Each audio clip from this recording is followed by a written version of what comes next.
This is the Ring of Honor, a.k.a. Shane T, boy, the baddest champion you ever seen, boy. This is Mr. Anderson. This is good old JR Jim Ross, and you are listening. You're listening to Knockouts and 3 Counts. Cover! We got it from their world champion! That might be one of the craziest knockouts I've ever seen in my life. Knockouts and 3 Counts is the podcast, baby! They're the real deal, baby! Knockouts and 3 Counts starts now. Ooh, what up, though? It is another Tuesday. It is Knockouts and 3 Counts, and it looks like I've been joined by Frankenstein instead of PCO. We've got the return of the French Canadian Frankenstein, our guy PCO, fresh out of TNA. And before we get ready for Maple Leaf Pro Wrestling that's going down this week. So before we get into all that, dude, as always, I appreciate your time. You've been rocking with us for a long time. And fill us in on a little bit of what's new in the life of the Monster Man. Well, so many things, like so many overseas trip lately, and looking forward to this weekend coming up. Wrestling Mayhem, Maple Leaf Pro Wrestling, my debut. Pretty excited about that. Hell yeah, I'm looking forward to that too. I got to see some of the last Maple Leaf Pro show. There was a lot of cool stuff on there, man. I know the last time that we got to have you on the show was right before you were tearing shit down with Slammiversary, before your exit from TNA. So for anybody who's new here, let us know a little bit about that. Because like I said, last time we talked, you were rocking and rolling with TNA. Tell me a little bit about like what happened with that. Because last you and I had talked, you were real happy with TNA, and obviously things have changed. Tell me a little bit about what led into the exit and what made the decision for you. I don't know, man. It's so hard to understand why it happens. Like sometimes there's no, they haven't given me any specific reasons. It's all me, it's all what I can think of. And my last match was them just before the match against the Hardy Boys. We had a deal, and it was about the fourth time that we always shook hands, and we always look at each other in the eye. And I felt like the first deal was the real deal, and then they changed it for a second deal. Then I agreed on the second one. Then on the third deal, I didn't agree with them on the deal because it was a bad deal, and I was willing to go to San Antonio, Texas on their first live show and drop their titles because I was the champion. And I was also with myself, Moose and Jordan Grace were the only one in the whole 224 years that had 9 wins on pay-per-view. So I had the highest win. So I was on a big roll. Montreal's anniversary was the biggest house in the history of TNA under the Anthem umbrella. So since 2012 and 13, I think the last good house they had, really good house they had, was under Dixie Carter with Hulk Hogan.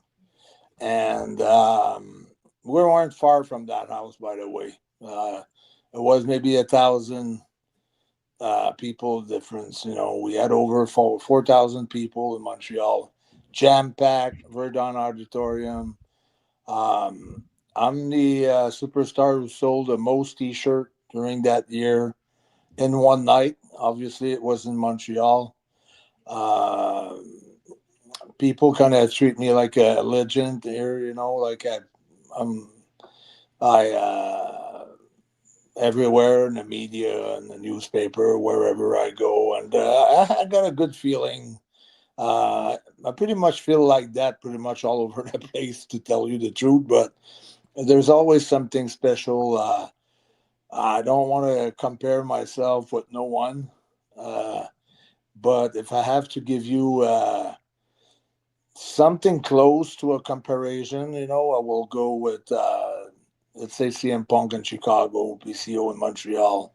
Um, you know, pretty much some sort of, it could be a different gauge, but I mean that's I the get thing. what you mean though, because you and I talked leading up to that too. Like we had talked on the phone, like leading into that, and I know a lot of the stuff you were doing behind the scenes, as far as like doing all the extra media. Yeah, You personally called me to try to get all of us down there to come down to Canada, and we're trying to yeah, do everything you could with the media. So I mean, I do know just from the conversations that you and I had the amount of legwork you were trying to put in to help that show do what it did, and I mean, it did great numbers. yeah. So everything that I'm telling you, it was said during like a roster plus staff huge meeting at a TV taping eventually during the year. Might have been in North Carolina or Fayetteville, I think, in North Carolina. But where the president, the vice president, they were in front of everybody, and they, came up with those numbers and the most T-shirts sold in one night. PCO. By the way, I had like a chant from all the boys and the girls, the roster. PCO, PCO. That was pretty cool. Felt great. Loved that locker room and everything. So when I got concussed in that match, the last match, and I had made a deal before that match, and then they rushed me to the hospital, panicking and going crazy. Um, I think that's when they changed their mind. I guess so. I guess they were, but I sent while I was at the hospital when I came out of the CAT scan, I sent them all my results, and I was resumed by their specialists out there to work the next day. I was cleared to work the next day. It was a big concussion, but it probably was the only one in the last 8 years, or something like that. So eight, So 10 it years. wasn't like you were injury prone. It's not like, yeah. So, well, they said go to the hospital. We'll pay for it. We'll take care of everything. Don't worry about anything. Just get the CAT scan. So as soon as I got the result, they did my cervical, my neck, my head, and my spine. Everything came back great and very normal. Sent them back to them by photo and text messages and emails and all kinds of ways to make sure they get it. And that was December 13th and 14th. So the 19th, I got a text message for a Zoom call. And that's when they decided they were not going to resign me at all. So that was Do you think that that was like, and I was, like I said, shout out to Sean Ross Sapp. I saw your chat with him, and that, helped me come up with some of the stuff for this. Something I noticed that you said when you were talking about this with Sean, that was interesting to me. Do you think that your release from TNA, or them not released, but them not wanting to go with the contract, do you think that was more so to do with the fact that they said, okay, this guy got a concussion, do we want to worry about taking care of that stuff? Or do you think it was like one of those kind of situations where maybe they're trying to, like, youngen up their roster or anything like that? I think it's a combination of both. I think it's maybe their thought. If I was in their shoes, maybe it's like, okay, PCO's pretty daredevil. He does like some crazy shit, and now he's like in his 50s, past mid 50s. So, do we want to take a risk that something gets worse because it might be prone injury or something like that? It could be something like that. So what would, if I was a trans or a pro LGBTQ plus, I could say it's a how would you say that, not misogynist, but it'd be Because of that, I get what you mean. the age thing, you know. Right. An ageist, yeah. Yeah, ages, whatever, you know. Well, I only asked that because I mean, I'm look, we've worked with. out of bounds because of my age or something, like, you know what I'm saying. In the For sure. meantime, that's what makes me right now. That's what makes me who I am. Like, I just did a show for Top Tier Wrestling in Hamilton, Ontario, Saturday night, and the amount of kids that were surrounding me, my tables, or whatever, autograph. It's like the parents are going crazy over my character, over myself, because it's like, okay, this guy is our age, but he does like backflips and crazy stuff that we can't even, get out of the bed without having like some sort of a pain. Yeah, And right. he's doing it all. And on top of that, I don't know why, but this character is drawing so many kids around me, like with their parents being with them. And it's like when I was coming out to the ring, like I was like 2-3 rows of kids just wanted to high five, and after it was even like more. And it was a lot of kids there that came up to me, and that was their favorite wrestler. So that's what gets me over. I think it's my age. It's doing what I do at my age. Well, I mean, you don't see it like that. And like you said, I mean, I've been at plenty of your matches at this point. I mean, anybody who's new to Knockouts and Three Counts, make sure you hit the subscribe button. But I mean, we've been rocking with you since you were the Ring of Honor World Champ. Yeah. So it's like, we've seen you like create a whole different character from what you were in your time in WWE and all of those things as well. And like you said, to be doing what you're doing at the age you're doing it is something that you just don't see like that. Generally most wrestlers, once they start to get up in their age, you see them basically play the hits and, just do their planned spots. I mean, dude, you're still going out here and like you said, not only doing what you were doing with TNA, but, I saw you multiple times here for our buddy Rhino with IWR and all that stuff as well. I mean, you're still out hitting the indies, hitting TNA, all that stuff as well. I think 100% that's what it is. Yeah. Well, so that's what makes me, and that's why I don't think, like I've been saying, that I think this new management never got it. They never got the popularity or why it was so over. They didn't realize that was the factor. That was the good side of the factor, that going crazy, taking all kinds of bump on the apron, on the cement floor, from the stage 8 feet in the air to the cement floor, a bunch of chairs, and going, like, basically people compare me with Darby Allin, and that's the comparison I got a lot, So he's a skateboarder. He's 165, 170 pounds, and he's taped up all over the place. And I do basically, his style. And I'm 260, and much older, and so I rock and roll, So that's me. So that's the plus, That's what they don't get, I mean, Sting was It makes you big. different. And I mean, in 2025, it's the same as when, you first created the PCO character, and that Yeah. like you have to do something that makes you stick out. The same as when you had the match with Walter back in the day, you both were so different from what normal wrestling was. You with your character, Walter being so, I don't even know what the right word is, but not as a flamboyant, but he just beat the shit out of people, like you said. And your matches, dude, you guys are beating the shit out of each other. Yeah, exactly. Yeah.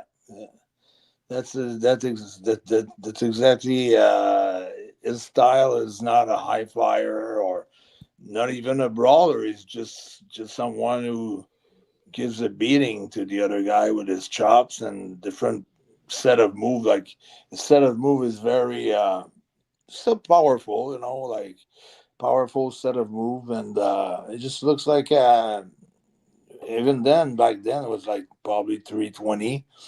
So it was a monster too, So that was the cool match, and probably one of the best match in my career. And I mean, I never like I go to Detroit, IWR. I never take a night off, even on the No. indies. I'll go. I'll do all my stuff, all my crazy stuff. I go crazy everywhere, every night. No, and actually, when you saw me, so I went to the hospital on the 14th, and I think I worked on IWR on the 16th or the 17th, like 2 or 3 days after. Mhm. And even Because I Dreamer, heard you say you Tommy talked with Dreamer, Dreamer there. Tommy Dreamer was there. Yeah. So I did all the whole 9 yards. I did everything. So well, it's all right because the guy said, I take full responsibility for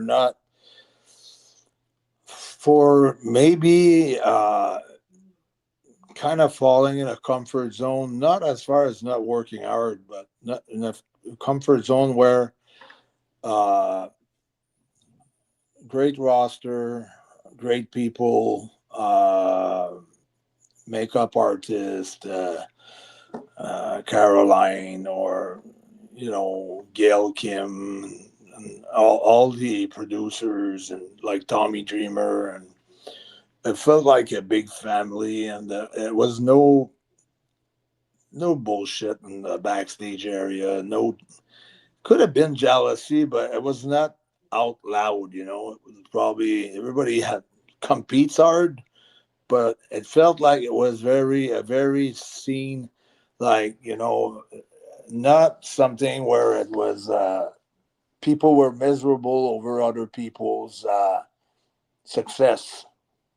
That's how it felt, and that's what I like. Everybody's trying to top each other out, but not by backstabbing or you know by any stretch like that. It was like always like pretty decent atmosphere, great atmosphere, and that means a lot to a worker.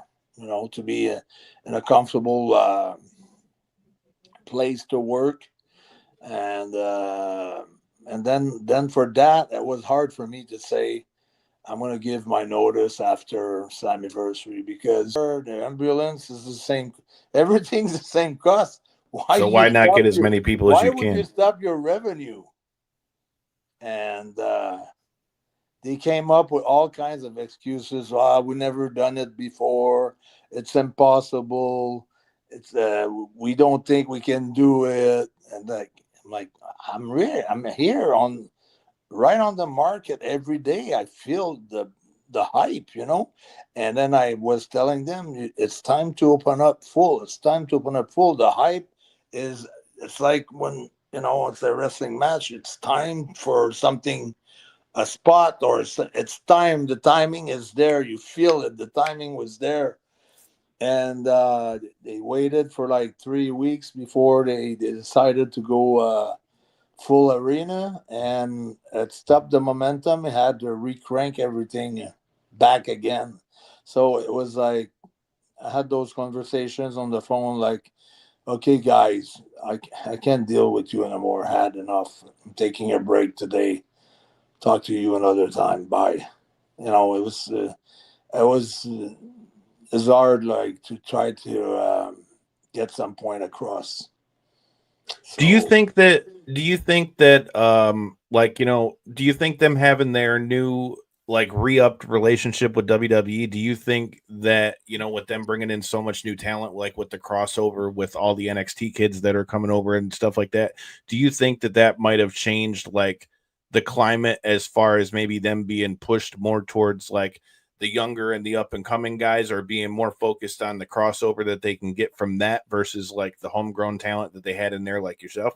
well, it's just like someone like me comes with a salary that is not the same that if you take a young kid, you know. Uh, if you can have someone who is a good prospect for peanuts for not much money, and you can have a develop talent, but I feel that no matter what, if you're a basketball team, a wrestling company, we look at WWE right now. How many wrestlers they have in their late 40s and even 50s? A few. I mean, So CM Punk and Cena are going, and they're both in their 40s. I mean, it's Cena's retirement tour, but I they mean, Punk's in his just 40s. signed Randy Orton for 5 years. He's over 50. Truth, he's over 50. You got a bunch of guys. I think I also initiate like a trend. Like how many guys came back after my return? How many guys that were not even wrestling? Guys like Edge, Christian. I could go on. There's just not them, but a bunch of guys came back when they saw, oh, PCO's doing that. He reinvented himself. I don't say personally that's what they said to themselves, but it's a factor somewhere, somehow up in the air. You hear about it, and because it was on, all over the place, so everybody was talking about that. So it did affect positively some older wrestlers that came back, and I don't know, even you got guys like over 45. You got a lot of guys over 45. I've seen some people complaining about that the roster of the WWE was getting too old. But what they don't realize, it's that doesn't Seasoned change talent. anything, because when I was 18, nobody that paid his dues who was there was gonna leave his spot just because, well, some new kids were talented and there. Like, just everybody's got to work for what they earned, and it's just a process. And when, if you, like, let's say for now, Jericho was the champ, ROH world champion right now. Yeah, you can say why it's not a younger guy, but when he's gonna drop it, he's gonna drop it to a younger guy, and then it's gonna build that guy, and then it's gonna build more than if it was another champ, So I Well, I don't mean, he was see the any first problem. AEW champ in the first place for a reason. That's it, because I'm sure he helped gathered a lot of TV deals and helped, probably is going to help ROH in the same way. And for me, when he came out with that first character, not the first, but one of the first character that he had when he was Ocho ROH, when he was defying every former ROH world champion, that he said he was going to beat them all. And I was supposed to have my match with him in 2023 in Chicago, October, at the United Center, and that got canceled because it had the staph infection. Uh, that's a moment that I wish that I could have had, but it's part of life. It's like me not being re-signed with TNA. Uh, it feels unfair because I gave my heart, soul, blood, sweat, and tears to this company.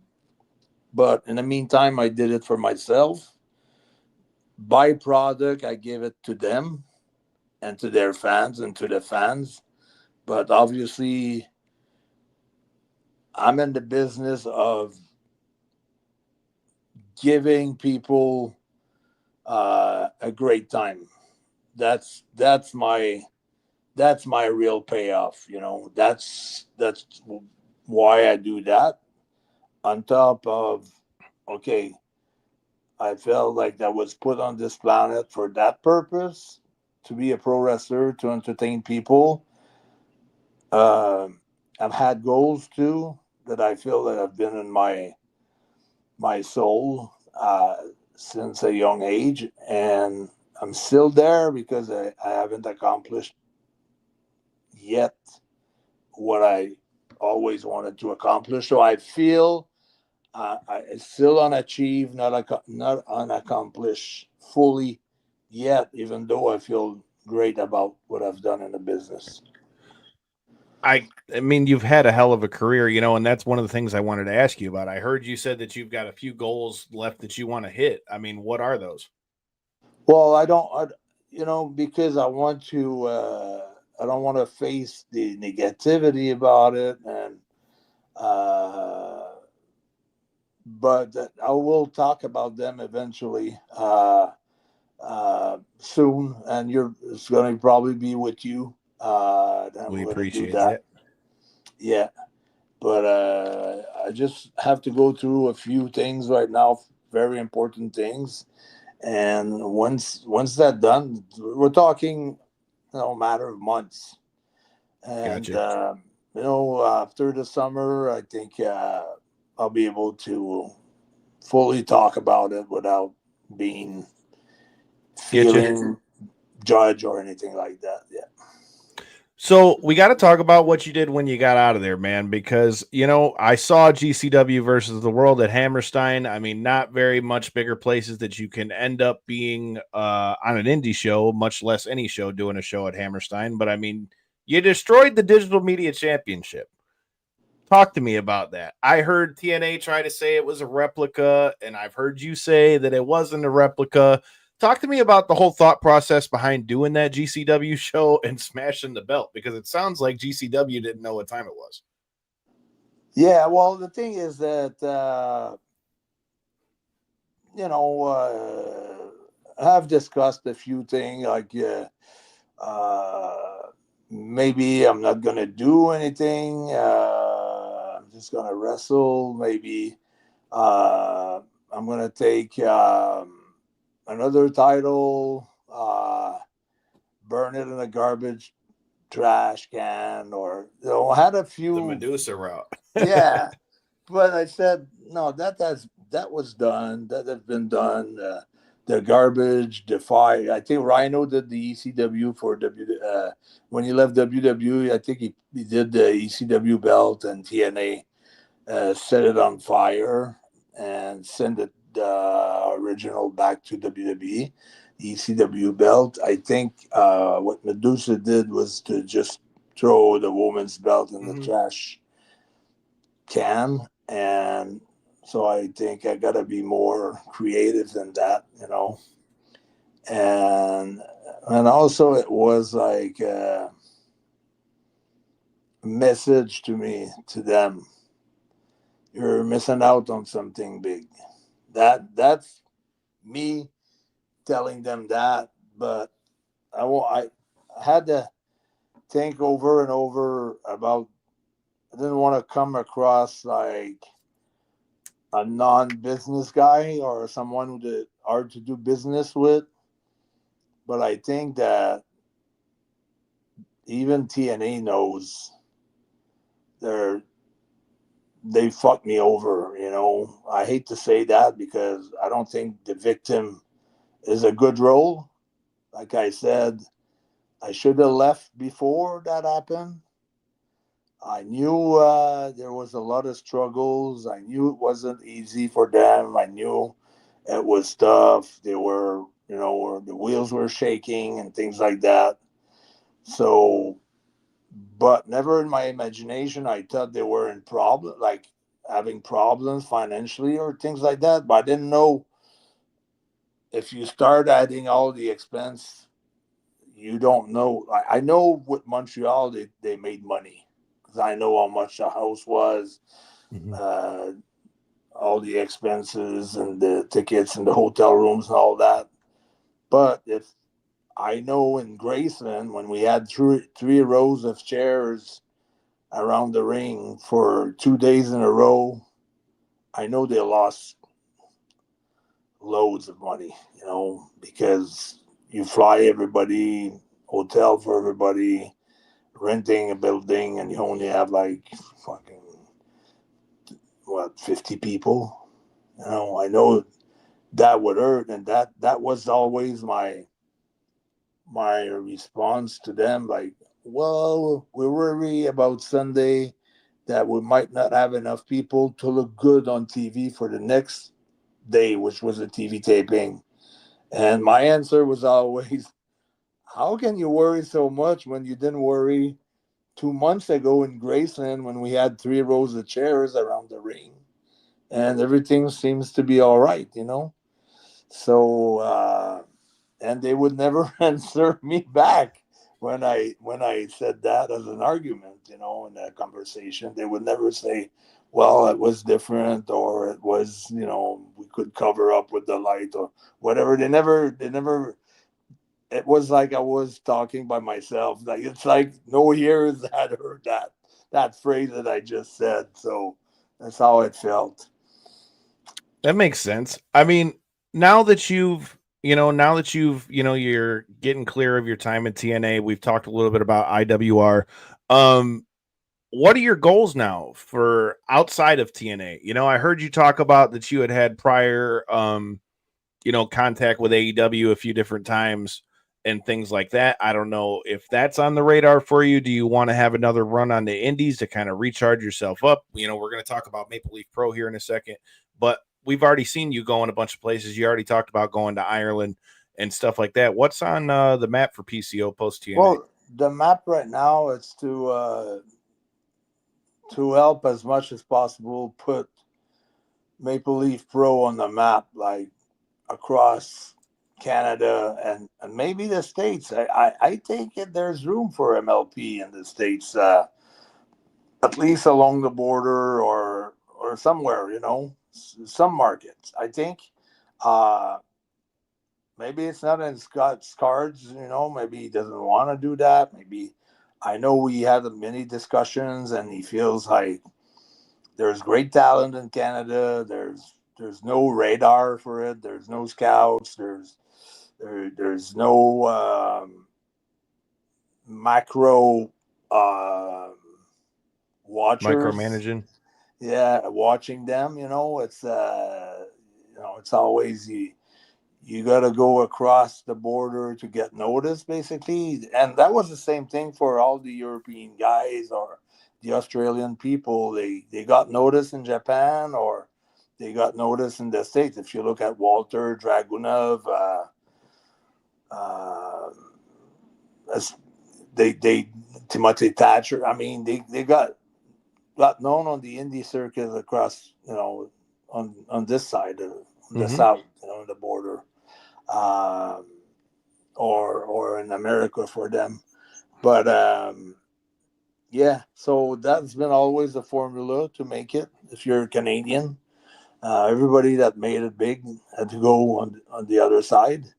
And I think Scott wants to give these great talented people a chance to be noticed and maybe get signed with a larger federation eventually.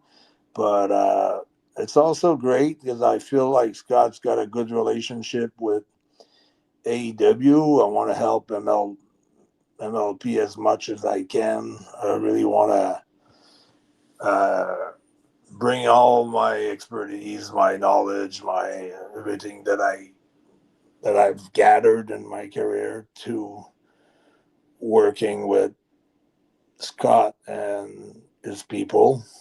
And from there we'll see things, you know. It's wrestling, it's about time. It's all about timing.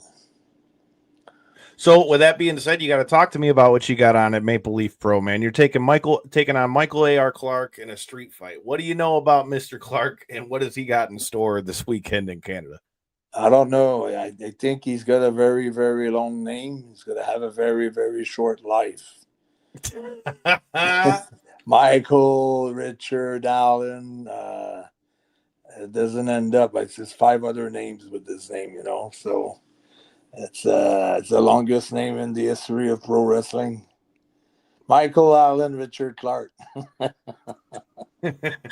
Got to get all the middle names in there, man. What is he in store for going against a guy like you in a street fight of all matches? Because, I mean, this kind of match only leads to your style. I mean, you know, you dive out to the floor using trash cans and everything else. What do you got in store this weekend at Maple Leaf Pro? you know, I got a lot in store. I mean, it depends what they got at the Home Depot. You know,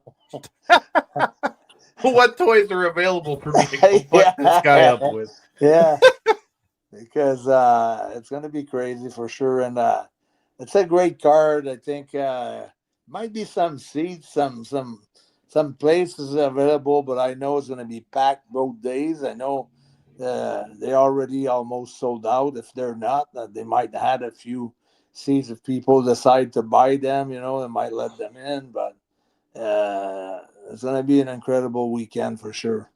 I've got the card up here, and this is just for Friday, but it says we've got Zoe Sager versus Kylie Ray's on there. You got Laney Luck versus Giselle Shaw. You got the NWA champion Tom Latimer against the former Baron Corbin. Bishop Dyer is going to be on that card. You've also got, let's see what else we got here.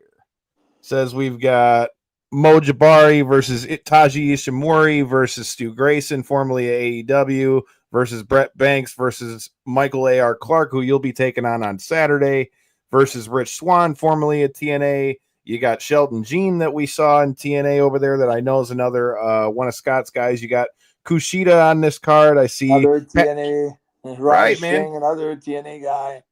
Rohit Raju, past guest of the show. You got past guest of the show. Mike Bennett is on this card as well. Yeah, all former TNA guys, you know. So Bennett and Taven, they were like TNA tag team champions, AEW tag team champions, and I think ROH tag team They were champions. Ring of Honor champs a bunch of times. Yeah. So I mean, it's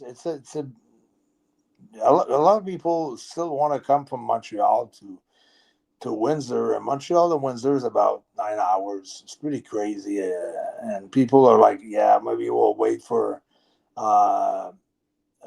In May, was supposed to be at the old Maple Leaf Garden, so Maple Leaf where it all started, basically. I was gonna say Maple Leaf Gardens is a historic spot over there. That'd be a pretty Well, dope that's spot why for it them to be. was named Maple Leaf Pro Wrestling, because it came out of Maple Leaf Garden.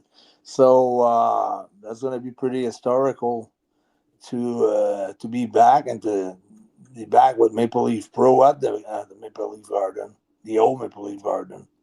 So that's going to be awesome, insane. Looking forward to seeing that. You can also check it out on Triller TV and all that good stuff as well. Before I ask you about something outside of the wrestling sphere, tell me a little bit about now as we look at the current state of what pro wrestling is. I mean, you always hear the saying, the rising tide raises all ships and that kind of thing. And I mean, with the ride that WWE's been on, it seems like most of the companies have been doing well. Between obviously WWE's doing what they're doing, TNA's been doing what they're doing. You got AEW, you got New Japan, you got all these things, you got MLW.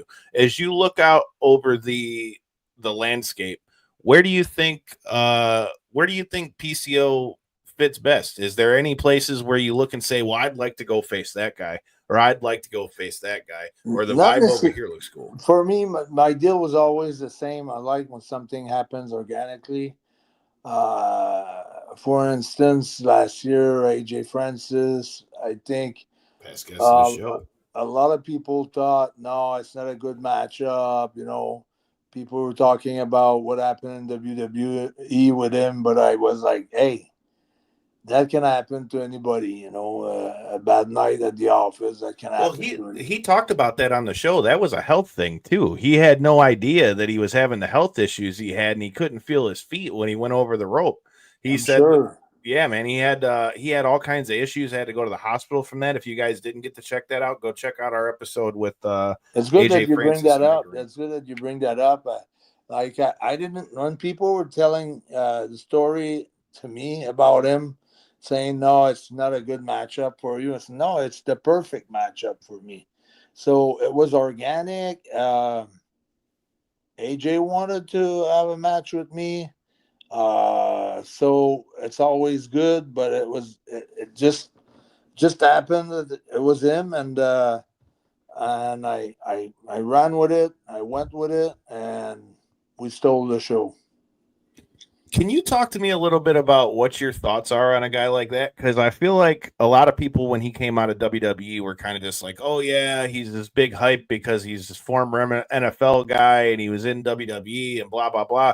But I really feel like his time in TNA really gave him like the ability to really kind of blossom and for people to realize like what he's capable of doing, minus like, I mean, obviously in WWE, he was with Swerve and all those guys, but I feel like him being in TNA more or less on his own really showed what he's capable of doing. And you being in the business that long, what are your thoughts? Yeah, my thoughts are, I always praised him every time I saw him. Like, I think he's a great talent. I think he could be in any major federation like WWE or AEW, and he could do. He's awesome on the mic. He really got all the skills that maybe he didn't have the chance to have before. He didn't have the time to, to show off his talent on the mic. And sometimes when someone is a football player, you don't hand them the mic that much. It's got to be earned, and you got to be sure. And I think that's what he did with TNA. He made sure that every companies in the world knows that he will deliver on the mic if you give him the opportunity. So that's out of the question now. That's check in the box for him. His work, I say it's the same thing. I mean, I've worked with guys that were hired like in WWE or other federation, like top quality, not worker, but top quality star. And they weren't as good as he is in the ring. Like for me, like never really stiff me hard on anything or potato me by mistake or anything like that. It can happen once in a while, but he's not one of the guys that it's going to happen often, and it didn't happen with me. So if I had to tell him, lay it there and hurt me, I want you to hurt me. That's because it's coming from me. But he would never take any liberty of doing anything, or that he was not talented enough that it would be dangerous for another worker. So he was very safe to work with, very agile for his size, and I think he's one phone call away from something good to happen in his career. It all depends. It all depends of. I'm not there 24/7, so it all depends how you manage yourself outside the ring. That I don't know, because I'm the type of guy who doesn't go out, who doesn't mix out in the bars and things like that. I'm in my room. I'm getting ready for the next day. I want to be fresh. I want to be in shape, and so that's why I don't know what's happening outside. Well, I will say with him, one thing that really stuck out when we got to bring him on the show, and just from what you see on social media, in the same way with like what you just said, the one thing that I think he's helped TNA a lot with is because of his connections outside of, wrestling, from whether it be his football career or rapping or whatever else it is, bringing in DJ Who Kid and all them, all those things brought in a lot of eyes towards TNA, and that just shows what he's capable of doing, what he can bring to a company. And like you said, in the same way, like you talked about earlier, with you about going to all these different promotions, you guys are still hitting all those indies and all that stuff as well. And I think that only will help you guys get your brand and help you guys expand to that. But talking about expanding a brand and things like that, man, I know you and I talked about some things when we talked the other day about a possible PCO movie, bro. You got to. It's coming up. Actually, today I spent like 4 hours in the post production. It's coming out, and I want to. It's going to be a lot of publicity around that movie. I think that movie is going to be. I think it's going to be so. It's really good. It's really good. There's a lot of plays that impossible that you will laugh. I mean, it's an horror horror action movie, but Quentin Tarantino style. You know, it's so much horror that it becomes funny. You know, there's so much things happening. You know, arms getting cut off and legs getting cut, and guys losing his arms because he's getting pulled by a car or a hearse or um, and stuff like that. So it's a very good movie, and I forgot how good it was, and I watched it again today on the post production and the post production because we're just. What kind of movie is it going to be? Is it going to be kind of like you doing like stunt stuff? Is it like a biopic thing? Like, No, it's like it's really like I would compare the.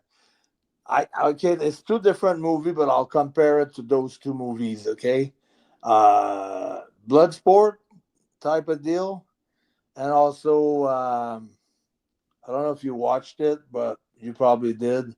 But with the Henson brothers, Slapshot. yeah. So it's in that kind of type of movies. It's a mix Hey, I of I both can movies. get down with that. And you could also put the old 1970 Batman and Robins. I like it. I gotta see this when it comes out, man. We keep seeing all these movies. You know, we were talking about the new Queen of the Ring movie that came out and all the stuff with that as well. I definitely am looking forward to seeing what happens from the PCO movie. Well, since we were talking non-wrestling to finish, I'll hit you with one last one. Did you watch the USA versus Canada game at all, and how bad were you gloating, man? How can I not watch it? It was I knew the answer to that. those two games, like the the one to get the two top team facing each other when we lost. I mean, I'm kind of the first game I was like behind the USA team. I don't know why. It's one of those things that if one team won or the other won, I was happy anyhow. But it's just like I got so much love for the Kachuk brothers. I like. They remind me of the Hansons.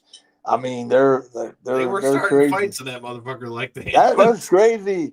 International stage usually fights aren't allowed, but it was under the NHL rules.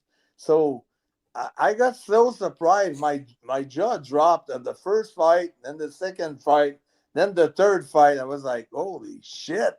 Never expected that. Not in that kind of deal. You'd think it's all about country, but I'm like, damn, they're throwing down. and compared to the NBA, and a lot of people have saying that, like the NBA being that same weekend, like with having like people throwing like hoops, not hoops, but trying to dump the ball from half court or doing like dunks and things like that with no intensity, compared to guys that are off the playoff race right now because they got injured just for pride of the country, or the U.S. Haven't beat Canada yet on the international stage, and they're so close, and eventually they will, because you guys are like 400 millions, we're 4 million people, so how can you not? And the sports is growing like faster than anything else in the States right now, so eventually our time will come. Who wins in a scrap? Sure. The Takacha, the D-Mac, or the I can't say his last name. Chuck, or how the fuck do you say that? There you go. If I can spit it out, who wins, D-Mac or them? I mean, Brady, I think he's a monster. The guy from the Ottawa Senators, I think he's 6'4", 6'5". We just played them last night, and they beat us, the motherfuckers. But Matthew is more like a Brad Marchand. It's more like he draws, but he's gonna choose his guy. So of course Darren would heat him up, Matthew. But Brady would have his hands full, I think. Hell yeah, man! You gotta love it. What up? Tilt. It'd be a good tilt for sure. Hey man, I just rewatched the Unrivaled thing and I grew up in that period when we won the 3 Stanley Cups like that, and D-Mac beat the shit out of Claude Lemieux. Yeah. Dude, I'll never forget that, man. The whole city of Detroit. I was gonna say I've never seen anything like that until the Lions got good. The Lions have been good, and everybody in Detroit is suddenly a fucking Lions fan. Everybody loves the Lions. It was like when the Red Wings were good and everybody was loving us because we beat the shit out of everybody and won all the time. So, hell yeah, good time to be a Detroit sports fan. Yeah, but Darren, he had a great run with the team back then. It was unbelievable, and I think he will forever be known for his fight against Lemieux for sure. Oh, dude, the fact that they made a whole Unrivaled on that on ESPN. Everybody hated him. Like he almost killed Sylvain Turgeon. Like one time he was playing for the Capitals. Turgeon was playing for the Capitals, and he was our former captain of Montreal Canadiens, and he had just scored a goal, and Lemieux cross-checked him or something. He was dirty. He was a dirty player. Lemieux was dirty. Like it's like everybody hated him. I mean, and you watch that thing, and D-Mac explained it. I mean, he's, that shit that he did to Draper was wild, bro. That hit on Draper was nasty, bro. 2 feet from the board. Yeah, it was bad, man. That was a good move on D-Mac because I mean he showed up for the team, and that's what those guys are so essentials, You needed them back, still today. He was our enforcer, and after watching that Unrivaled thing, I got to say, I gained a new respect for Lemieux because listening to him say after he watched all his teammates get their ass whooped in the first fight, he was like, look, I knew I had to go out there and fight D-Mac even if it didn't go well. He goes, I was never scared of it, but you don't ever feel good when the rest of your team's taking an ass kicking for something that you started. So yeah, I respected Lemieux when he was like, look, I knew I had to go out there and fight him, but man, did D-Mac give him the work in that one. Yeah, he was the one to check in at the end on the ice, the fittest position. You want no mas. No mas. You don't want no mas. Well, PCO, dude, you already know. We always love having you on the show. We appreciate the time. We'll definitely have to do it again soon. If you got anything else you want to plug or anything else you got coming up, or let everybody know where they can check out Maple Leaf Pro, we definitely got to do this again soon. Yeah, of course. And so I think Maple Leaf Pro is going to be a great company. It's going to grow pretty fast because that Scott had offered $10 million to buy TNA. So, he's got people working full time. So it's not going to be a show here and a show there. It's something that's going to grow pretty fast. Hell yeah. I look forward to seeing it. I got to get across the border and check this out. I was just telling Whip, I got to figure out about getting over there to check this out. I still got my enhanced license and can get across the border. That'd be cool, man. Hell yeah. Well, dude, shoot me a line. I definitely might have to come out and check that out again. You guys who are watching this, make sure you hit that subscribe button, whether you're watching on bodyslam.net, whether you're watching on millions.co. If you just got to check out our episode with Burt Watson, the former manager of Smokin' Joe Frazier, we've also got more to come for you this Thursday. We've got Yuli Diaz, who is the owner of the fastest knockout in bare knuckle history. He's also doing stuff with our friends at BYB Extreme, and we're going to talk about his return to the ring for Dirty Boxing for Platinum Mike Perry. That's going down this Thursday, 9 p.m. Eastern. And if you're coming down to Motor City Casino at the Soundboard this Saturday, you got past guests of the show. Aaron Ward will be fighting. You got past guests of the show. Chad Decker will be fighting, and they're letting me judge this shit. So if you're down there, make sure you say what's up. Enjoy the fights. And until next time, and in the in-between time, hit that button. Peace.